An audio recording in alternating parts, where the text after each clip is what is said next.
Mic check? Mic check. Okay, can everybody hear me? Yes. Okay, can everyone hear me? Yes. Alright, we don't need to do repeating, but I just want to make sure everybody can hear me. So, you guys can pass these around while I talk. This will just take about 5 minutes or less. Just to explain why we're going to Trader Joe's, and then we can talk as we walk over there. Yeah. And then for people that already know about it or just want to sign, you can start signing on the back of this. From about the half page down, and I've got a pen right here.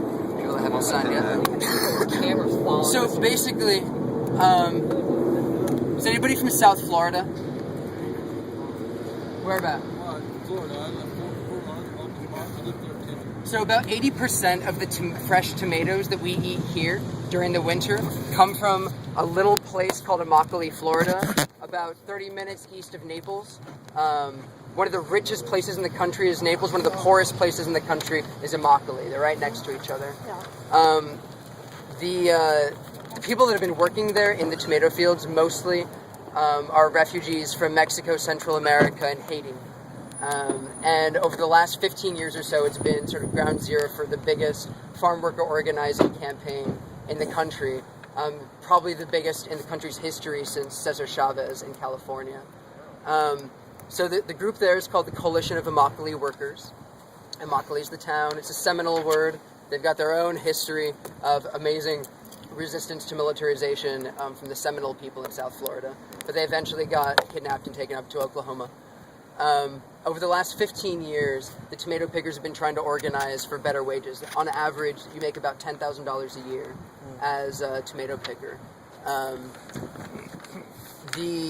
Basically what they've been doing, they started by doing sort of traditional labor organizing. They did a general strike, they did a march on the state capitol. They ended up not having as much success as they were after. So they started going after the buyers, the eventual buyers of the tomatoes. Yeah, you guys just want to come in a little bit? They started going after the buyers of the tomatoes, and the first one they called was Taco Bell, because so many of the pickers were from Mexico originally, and Taco Bell does so much of its advertising off of the cultural backs of Mexican culture and language with the Chihuahua and all that. So they went after Taco Bell. They declared a boycott eventually in 2001. It took 4 years, and they won in 2005, right? So, and what they were...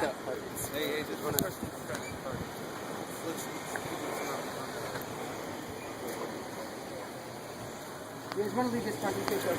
Alright. Just behind this guy. This is Let's go stand in that grass right there. Yeah. You guys want to do grass?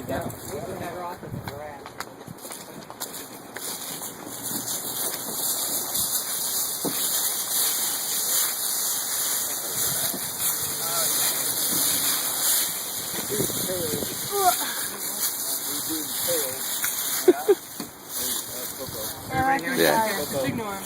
Okay. It's fine. You ignore them. We're waiting for Alright, let's just get continuing. Okay, so this isn't intended to be an extensive teaching about it. We'll have one next weekend about this. But this is just intended for the purpose of the action. Whenever they ask us to leave, we'll just walk in a group to Trader Joe's together. That'll work. Okay?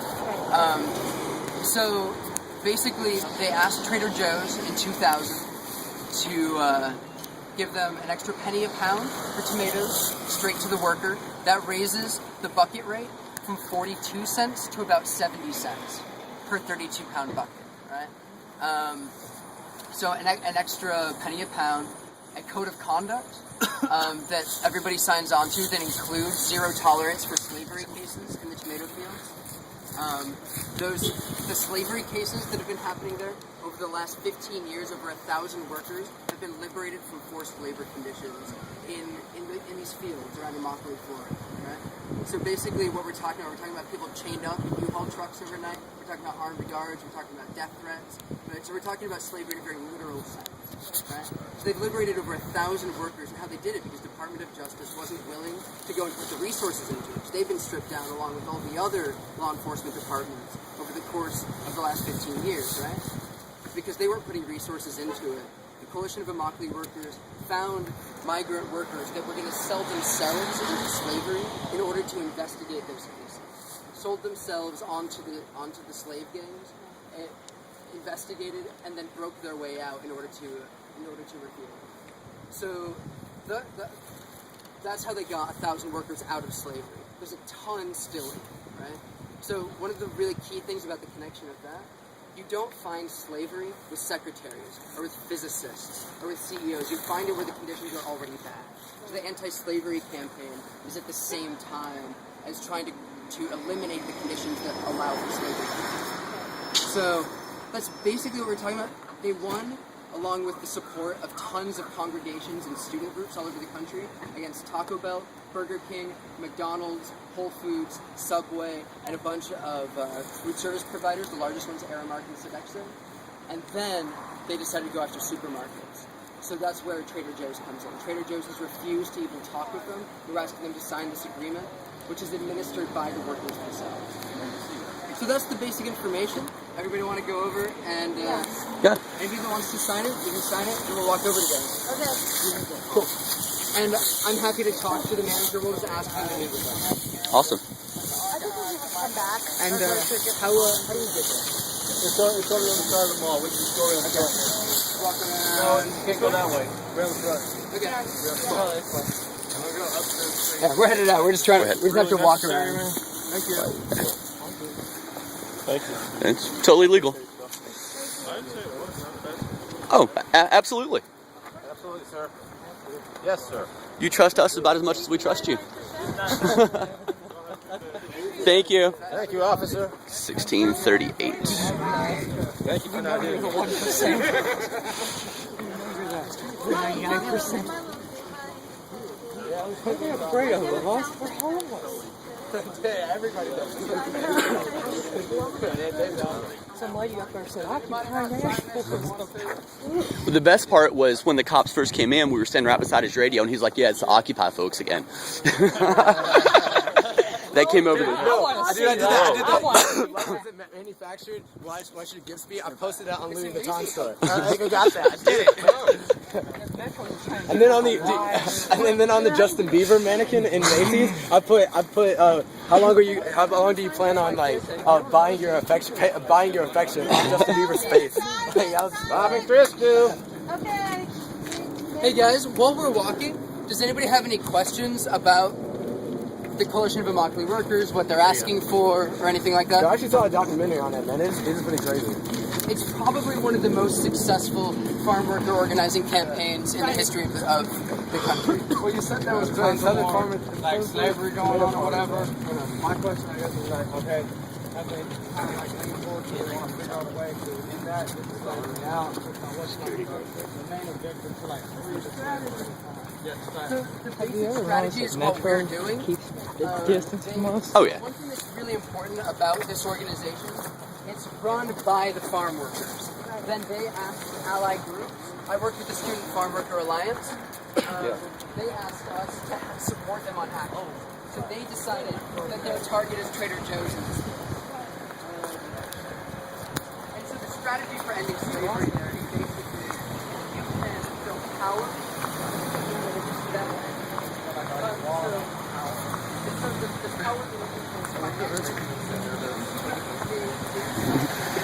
It's like you just stop and go, wow.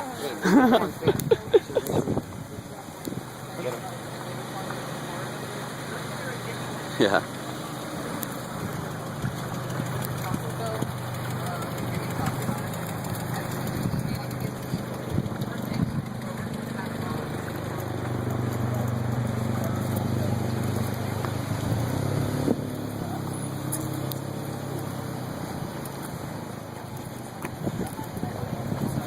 Should we stay in the crosswalks, guys?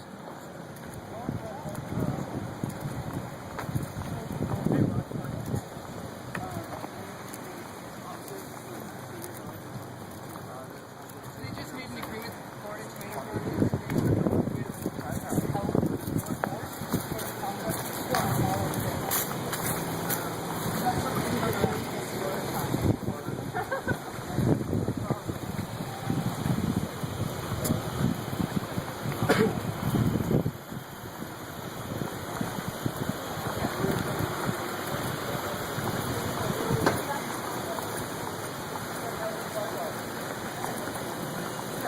You know, we could just walk really slow. The cop is still behind us. Right?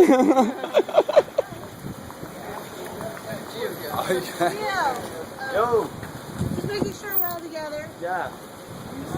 Well, I'm trying to keep a head count. Well, we're missing. Who are we missing? Sam, Chris, and Sarah. Well, Chris and Sarah said they were not going to participate in the actions. They were Okay. just going to drive people. Well, back. Chris did. He was in the mall. Yeah, he did. And Sarah, she's watching the dog. Right. Okay. So we're missing Lori. Yeah, Lori. And That, Samantha's gone. So Lori and Samantha. okay. Yeah, wait. Okay, so Samantha's supposed to be with Lori, right? Oh, and Caleb was. I didn't know. Well, I mean, I wonder if we just walk around the mall for an hour, the cop will follow us at the front. Yeah, well, I mean, he's gonna if he goes slow enough and run enough circles and run out of gas. Yeah. Well, I know they'll just get tired of it. You know. Look one. Either way, they're getting paid like fucking $25, $30 an hour to like follow us. So. But that was like pretty epic in the mall, though. That was really wonderful. I was really proud of it. Yeah, that was really cool.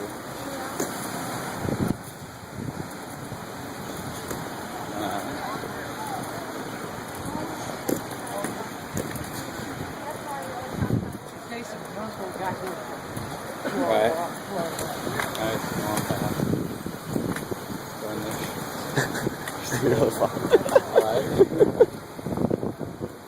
Oh, we have the security. On this little subway. What do they call them? We're getting an escort to our cars. I like this. Right. That's nice. Thank you, Metro, for the escort. Right. Took us long enough to get protection, but we got it. Right. That's a great hot mic. When they like the supervisor was like, thank you for not beating us. Thank you for not tasing us and macing us. That was great. Oh, I love this. Whoever thought of this is brilliant.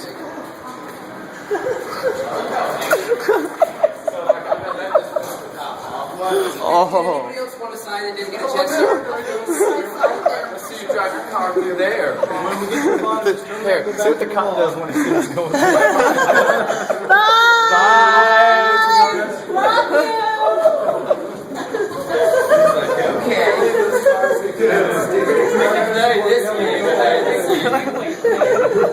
Occupy the staircase.